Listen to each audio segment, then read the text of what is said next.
भारतीय ऋषियों ने, भारतीय चिंतकों ने जो इस धरती पर आकर के गए, एक से एक बढ़कर गंभीर वैज्ञानिक और गंभीर विद्वान और गंभीर चिंतक, उनने ऐसी ही एक शक्ति हमारी संस्कृति के भीतर भी एक ऐसा ही एटम बम छुपा करके रख दिया है जो दिखने में छोटा लगता है। 9 शब्द हैं, 24 अक्षर हैं, पर यदि वो फूट पड़े, यदि वो अपने संपूर्ण स्वरूप में प्रकट हो जाए तो पूरे ब्रह्मांड को, पूरी प्रकृति को, सारे गुणों को, सारे तत्वों को, सारे लोकों को, सारे प्राणियों को हिला देने की और कपा देने की ताकत अपने अंदर सुरक्षित रखता है।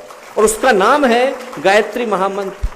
गायत्री महामंत्र के अंदर दोस्तों इतनी ताकत है कि इस सृष्टि को जन्म देने की, इस सृष्टि का संहार करने की, इस सृष्टि का आमूल चूल परिवर्तन करने की, उसका संवर्धन, उसका पोषण, उसका विवर्धन करने की ताकत अकेले गायत्री मंत्र के अंदर सुरक्षित है। पुराणों को आप लोग पढ़िए, पुराणों में क्या कहानी आती है? कहानी आती है कि जब सृष्टि की उत्पत्ति हुई तो ब्रह्मा जी को पुकारा गया, ब्रह्मा जी को पुकारा गया, और ब्रह्मा जी जब आए तो आकाशवाणी हुई कि आप तप करिए, और तप करने के लिए मंत्र कौन सा दिया गया?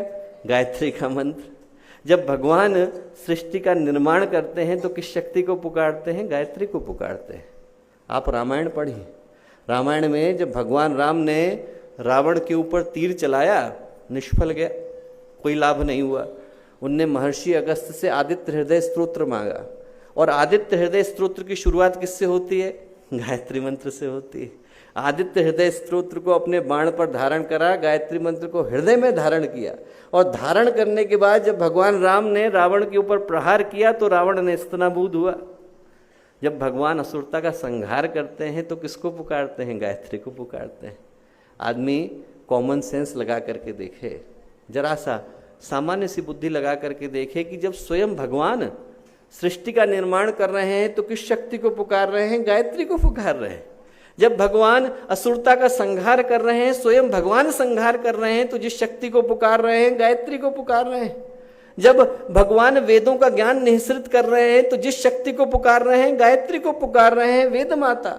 जब भगवान देवताओं की, प्राणियों की रचना कर रहे हैं, अधिदेवता बन रहे हैं, उपत्य देवता बन रहे हैं, उपदेवता बन रहे हैं, यक्ष गंधर्व किन्नर बन रहे हैं, दिति अदिति के पुत्र जन्म ले रहे हैं, सिंहिका आ रही है, व्याघ्र आ रहे हैं, तो भगवान जिस शक्ति को पुकार रहे हैं? गायत्री को पुकार रहे हैं। जब स्वयं भगवान उस शक्ति को पुकारते हैं दोस्तों, तो यदि हम और आप उस शक्ति को पुकारेंगे तो जीवन किस शिखर पर जाकर के बैठेगा, ये कौन जानता है? आदमी कल्पना करके देखे, महसूस नहीं कर पाता आदमी, क्योंकि जिंदगी भर उसी मंत्र को दोहराते दोहराते उसके मूल्य को हम लोग भूल जाते हैं। पर जो शक्ति को हम लोग पुकार रहे हैं, उस शक्ति के अंदर पूरे सृष्टि के निर्माण की और पूरी सृष्टि के विस्तार की संभावनाएं छिपी पड़ी हैं।